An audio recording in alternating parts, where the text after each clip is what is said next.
que não fala com os 800 mil portugueses e portuguesas que estão desempregados. O Primeiro-Ministro diz que o país está melhor, mas, no entanto, durante estes 32 meses, houve mais de 200 mil portugueses que emigraram. O Primeiro-Ministro diz que o país está melhor, mas o número de inativos, isto é, dos portugueses que têm idade para continuar a trabalhar, mas que já desistiram de tanto procurar emprego, é o maior de sempre, 310 mil.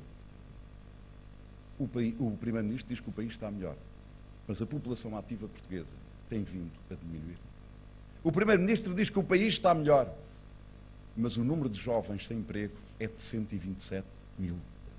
A maior parte deles, jovens licenciados, onde o país investiu imenso, quer em políticas públicas, quer as suas famílias, para que pudessem ter um curso superior, para que pudessem ter uma vida melhor, mas que o fizessem no nosso país. Ou então, se saíssem, fosse por opção e nunca por necessidade. A receita deste governo produziu resultados. Mais pobreza, mais endividamento e mais desigualdades. Bem, sei que alguns dizem que isto era inevitável. Não pensamos assim. E apresentámos propostas no que respeita ao pensamento europeu e àquilo que a Europa deve fazer. Continuaremos a lutar e a bater-nos por ela. Mas também no plano nacional, nós consideramos que não tinha que ser assim. Nós, socialistas, defendemos rigor e disciplina nas contas públicas. E defendemos que o equilíbrio não se faz apenas pelo lado da despesa.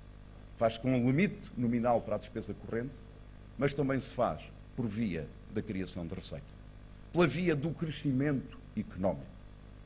E não digam que não é possível haver esse crescimento económico. Ele tem que ser fundado de uma forma sustentável, num novo desenvolvimento que saiba introduzir as energias renováveis, que seja amigo do ambiente, que seja capaz, por exemplo, de aproveitar melhor a excelência da investigação e da ciência que é produzida no nosso país e levá-la para a economia. Nós temos o maior número de doutorados que há na nossa história democrática, mas não fomos capazes de os colocar na economia. É necessário proceder ao casamento e à boa aliança entre a investigação que se está a fazer, por exemplo, na área da saúde, e criar um cluster da saúde, aproveitando os recursos que existem no nosso mar, designadamente na criação e na construção de biomateriais. Como é importante olhar para a agricultura não só na vertente tradicional do cultivo da terra, mas também na introdução de uma visão de uma agricultura biológica, que seja capaz também aí de criar um cluster, criar emprego, criar oportunidades de negócio. O problema que nós temos no nosso país é que perdemos 2 anos e meio, 32 meses. E mesmo aqueles que dizem que alguma coisita está melhor, são capazes de olhar em frente, de olhar o futuro e de dizer que o país está na direção certa, está no caminho correto. Nós precisamos de investimento. Nós tivemos uma quebra brutal de investimento no nosso país. O que é que fizemos para captar investimento? Designadamente para captar investimento estrangeiro. Quais são os grandes projetos que ao longo destes 32 meses o Governo lançou de modernização da economia, de aumento da produção nacional, de maneira a reduzir as nossas necessidades de importação nos bens transacionáveis internacionais? Que mudança estrutural é que foi feita? Não nos digam que temos que nos resignar, que tem que ser assim. Não. O que nós temos que fazer é saber construir alianças entre o pouco investimento público que temos à nossa disposição com os recursos dos fundos comunitários e a capacidade de empreender e de trabalho dos portugueses. Um exemplo, a construção do Alqueva, que tantos diziam que era um erro, que nunca encheria.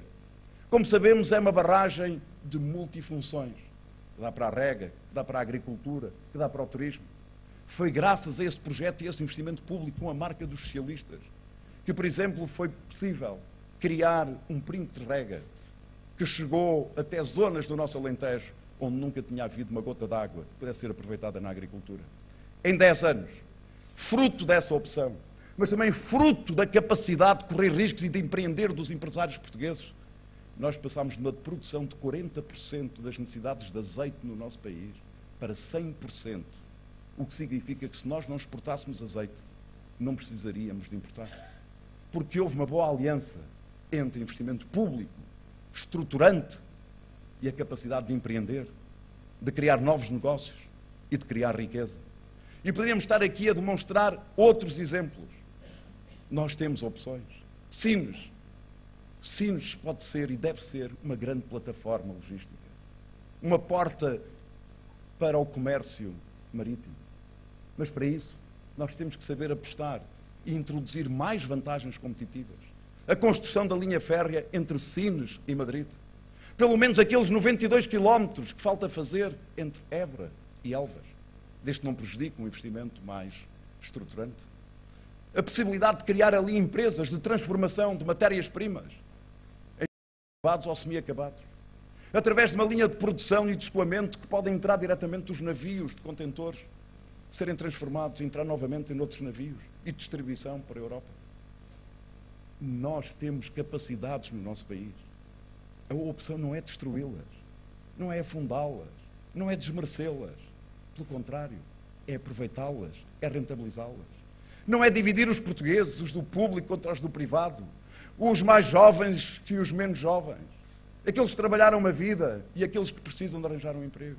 É unir o país, é somar os portugueses, é não lhes mentir sobre as dificuldades, mas é dizer-lhes que há um projeto alternativo, que há uma ambição, que há pessoas que não se resignam, que o caminho é íngreme, que é uma subida de montanha, que porventura cairemos algumas vezes, mas que temos a força suficiente para nos voltar a erguer. E que ao fazê-lo não deixamos ninguém para trás, ninguém à beira da estrada, que o queremos fazer em conjunto. É esse o valor da solidariedade. É esta a resposta ética que Eduardo Lourenço falava aqui ontem, de corrigir as injustiças. A nossa resposta como mulheres e homens de esquerda e como socialistas é essa. Onde houver uma injustiça, temos que lá estar. Não apenas para a denunciar, mas para a corrigir. E sabendo e tendo consciência que nunca teremos o Portugal ideal, quanto mais lutarmos por ele, mais o nosso sonho se concretiza.